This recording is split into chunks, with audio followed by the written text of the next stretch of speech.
version of adobong pusit. Adobong pusit a la GHENG.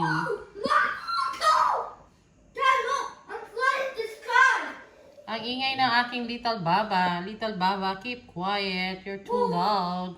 Mom, look, I'm in the sky. Yes. Sarap na. Dad, look, I'm flying. Oh my God. Don't let me down. Dad, I'm flying. Good afternoon, guys! Welcome back to my channel! Kung bago pa lang kayo sa aking channel, don't forget to subscribe GHENG Kitchens vlog. And don't forget to click the notification bell para updated kayo palagi sa aking mga videos na i-upload pa. And for today's video, I'll be cooking adobong pusit. Very basic, di ba?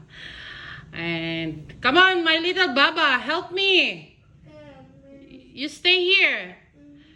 For sure, my viewers, my friends are missing you na. We're gonna do the cooking. Okay. Oh, you do the cooking with me. Come on, baby. And yan, guys. For our adobong pusit, I have the pusit already. I already cut it into two. Yan, nalinisan na rin. And we have Onion. the onion. I use white and red onion. Yan, nagbababag na onion.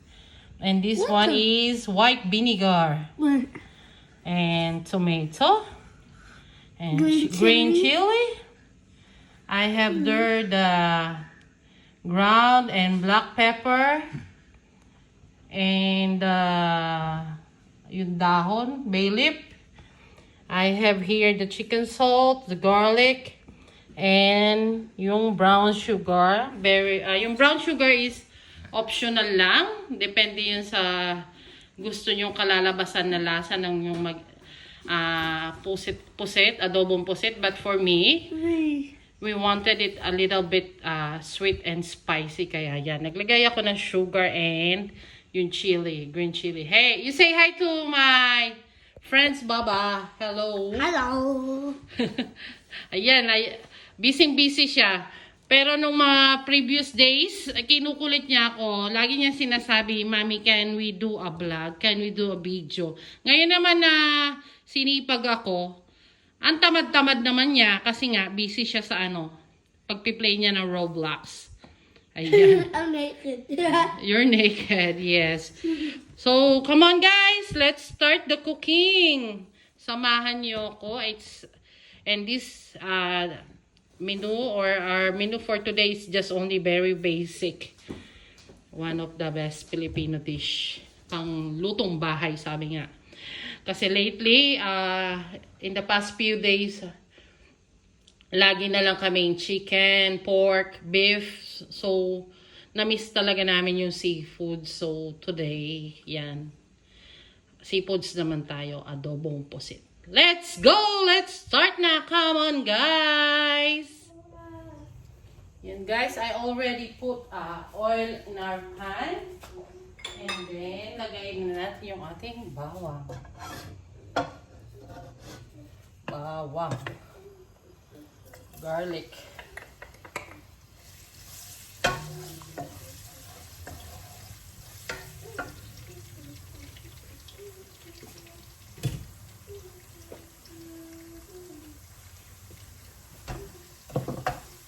Lutuin natin ng maigi yung bawang. Para mabango ang ating adobong pusit. Luto na yung ating bawang. Sunod natin yung ating nagbababag na onion. Red and white onion. Ayan.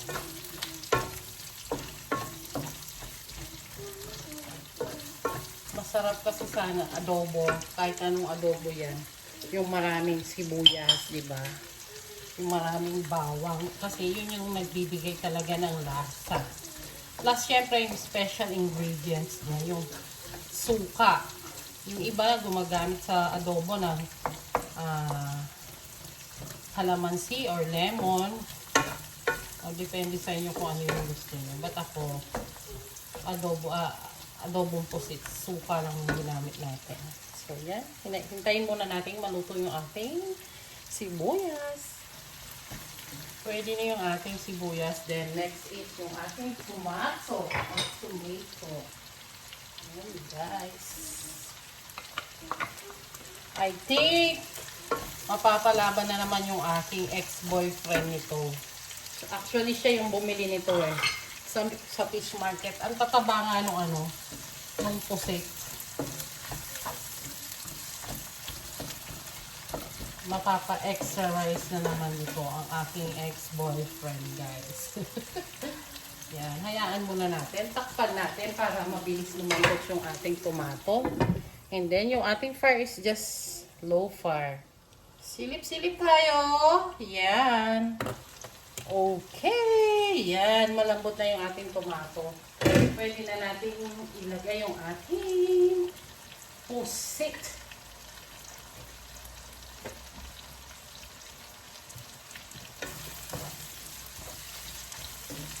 Sibuyas kamatis pa lang, talaga naman, ang sarap na ng itsura.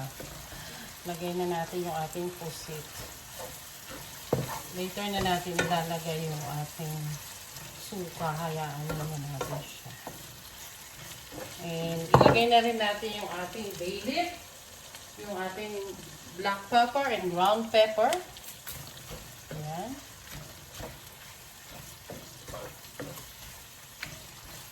Then, i-mix lang natin siya. Yung tatakpan natin siya ulit. Later na natin ilalagay yung suka.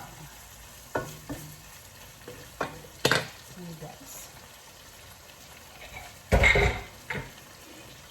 Takip. Hyper ako ngayon. Tara, silipin natin siya. Ayan. Ganyan na yung itsura niya. Nandun ako sa LS ni Kuya Buds. Wala pa. Ayan. Guys, nakikita nyo. Ayan. Diba? It looks so yummy. Ang kulit niya, baby kalikot. Siya yung nagmo-moderator. Wala pa daw si Kuya Buds. So, yan. Pwede na natin isabay ilagay yung ating white vinegar. Yan, para magkakalasa na siya. Pag, di ba, dati nyo nang napanood sa video ko, pag naglagay tayo ng suka, kailangan wag nating hahalu-haluin. Hayaan lang natin siya. So, tatakpan ko ulit. Pero lagay na natin yung ating chicken salt and yung ating konting brown sugar para nagbe-blend na yung mga ingredients at kakapit na yung lasa sa ating pusit, di ba guys? Bali, pag ganito kasing mga seafoods, kailangan sandali lang niluluto, like yung shrimp, yung squid na to, kasi nga pag na-overcook siya, titigas siya, di ba? So hayaan lang natin and let it simmer for 2 to 3 minutes, and then check natin siya kung pwede na siya. So guys, balikan ko kayo. Bye for a while. Silip ulit tayo. Oh, grabe siya, kumukulo-kulo na talaga. And of course, yung ating paboritong chili. So that it will add spice sa ating adobong pusit. Pwede na natin ilagay. Yan. So hindi na natin tatakpan para mag-evaporate na. Mabawasan na yung liquid. Tips ko lang sa inyo guys kung hindi naman kayo mahilig sa mga masasawaw na ulam like this, yung adobo. Kahit hindi kayo maglagay ng water, whether chicken yan, pork yan, beef yan, meat yan, seafood yan. Kasi kusang ma-extract yung liquid ng like yung chicken, ma-extract yung liquid niya, yung sauce niya, magtutubig siya. Like this. Hindi man ako naglagay ng tubig sa ating pusit, pero nakita nyo naman, look. Meron siyang parang sabaw, di ba? So, inalis ko yung take para mag-evaporate siya. And matuyo siya ng konti. Mapapansin nyo guys, sa mga menu na linuluto ko talagang hindi ako nag-a-add ng water. Yun yung kagandahan doon, alam nyo ba? Secret doon, kaya hindi kami, kahit even my mom, sa kanyang karinderya, hindi siya naglalagay ng tubig. Ang benefit noon is, tatagal yung ulam, hindi siya agad mapapanis. Basta isakto mo lang yung asin niya. Mahaba yung expiration, sabi niya. Hindi siya agad mapapanis. So yan, hahayaan lang natin and then we're gonna taste kung pwede na. I'm gonna pour my little baba. Siya yung pa-taste natin sa kanya. Siya yung judge ko dito eh. Pag pasado sa kanya, for sure masarap na. Wow. Yum. Sakto lang yung yung asim niya. And yung sugar na nilagay natin. So, lahat nag-complement. And then, at the same time, yung ating chili. Dahil late na natin siyang inilagay. So, hindi pa siya yung umanghang. So, pwede to kay Mark. Mark, can you please come here and taste this one? If it's approved to you. My adobong pusit.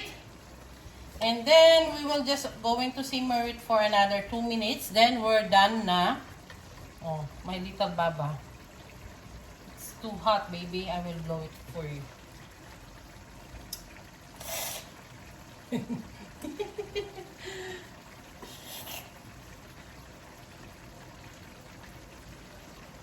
Yung aming boss na little baba. Yan. Taste? Oh, taste mo.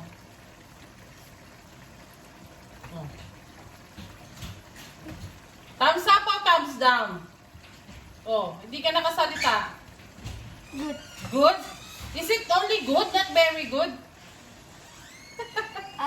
Amazing. Amazing. What else? Hi, Dad. Hello. Can I taste again? Taste it again? And blow it? And blow it? Kaya hindi ka pa nakontento, no? You want another one? So, yun guys, isa pa raw. Ibig sabihin nito guys, gusto niya. Pag pinaulit-ulit niya, gusto niya. O, blow it. Okay, good. Oh. It tastes vinegar. Yeah, vinegar. Yeah, a little bit sour. Okay. Ano may? Vinegar. Ayan guys. We're almost done. Konting kembot na lang. 1 to 2 minutes kembot. And then we're done already. And we will have our very yummy dinner. Hindi ka na siya tatakpan.